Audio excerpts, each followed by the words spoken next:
Captain Flynn with Captain Flynn's Training Academy, and I'm here with another canine training golden nugget. Lies that my canine trainer, have told me, part two. If you haven't seen part one, go back and reference that one. It's on our Facebook page and it's also on our YouTube channel. So here's the lie, first lie from this session, and it is this: aggression can be trained out of a dog. Nope, not even close, not even possible. Okay. If a dog is aggressive or has shown aggression in the past, that is one of their primary languages. And I want you to think about it as a language. They're speaking, they're trying to communicate. Dogs don't want to bite. They want results. If they growl and you back off, if they growl and you leave their resource alone, if they growl and you don't come into the house, then their communication has been effective. All right. It's a form of communication. Whether it leads to biting or not is up to the owner and pet owner to interpret it and divert it. Now, can you train the dog to speak another language? Absolutely.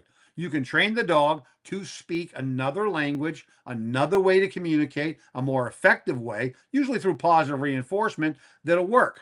But if you think that that dog is going to forget that primary language through training, that is a fallacy. That is a lie, and it's a dangerous lie that some trainers will tell you just to get your business, just to get you out there and tell you that your dog will never be aggressive or bite again. That's hooey. And that brings us to lie number two.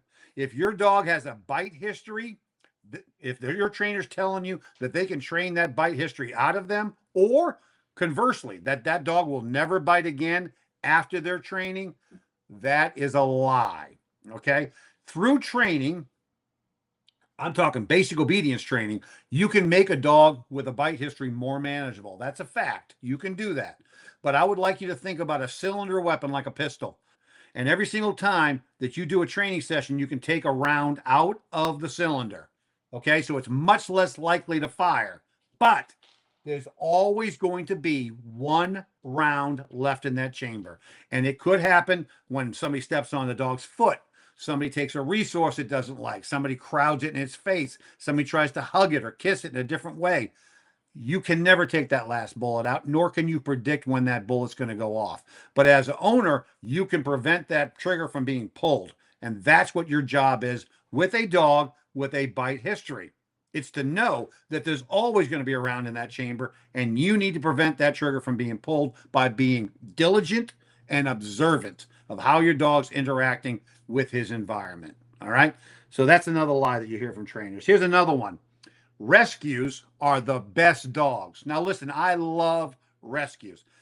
Literally, I have taken dozens of hard to place, hard to home animals from shelters and rescues from around the country. I've trained them into police dogs. I've trained them into corrections dogs. I've trained them even into service dogs. Okay. But that is a particular breed, and you need an experienced trainer to work with these rescues. A lot of times we don't know the aggression history of a rescue dog. We don't know why they got placed in those shelters. There's a lot of missing knowledge, and you need an expert trainer to be able to come out and figure out the package, how to train it, how to meet those needs. Okay, so I'm not saying don't handle a rescue. I'm not saying don't adopt a rescue. I love rescues and I highly recommend you adopt them, but know what you got going in and have the resources available to get a good trainer to train that dog and evaluate them. Here's another lie they tell you.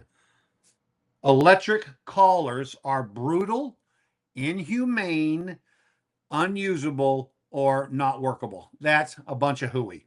I've talked about it in the previous episodes, but I use all the tools in the toolbox. Certainly, I will use an e-collar when needed. By the way, an e-collar is an electric collar or a stimulation collar. I don't use it in any brutal way. I certainly don't use it in an inhumane way. I don't produce enough pain to have a dog have a squeal or a screech or anything like that.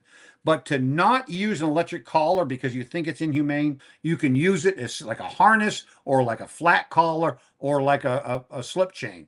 It absolutely is effective. It's effective at distance. It is a great tool to have in your toolbox, not an exclusive tool.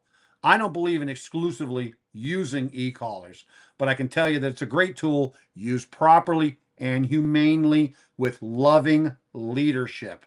Some dogs respond to it very well. There are certain breeds that certainly need an electric collar because of distance control and issues with running away. What's more humane, to put an e-collar on a dog and get them back to you, or let them run through the woods and onto a busy highway? You tell me what's more humane. Anyway, those are 3 more ways that your trainer has lied to you in the past. If you want the straight skinny and the straight truth, you've come to the right guy. I'll give you the straight skinny. I'm not straight skinny, but I'll give you the straight skinny. Hey, this has been Captain Flynn with Captain Flynn's Training Academy and another canine training golden nugget. These things are delicious. Have a great day, folks.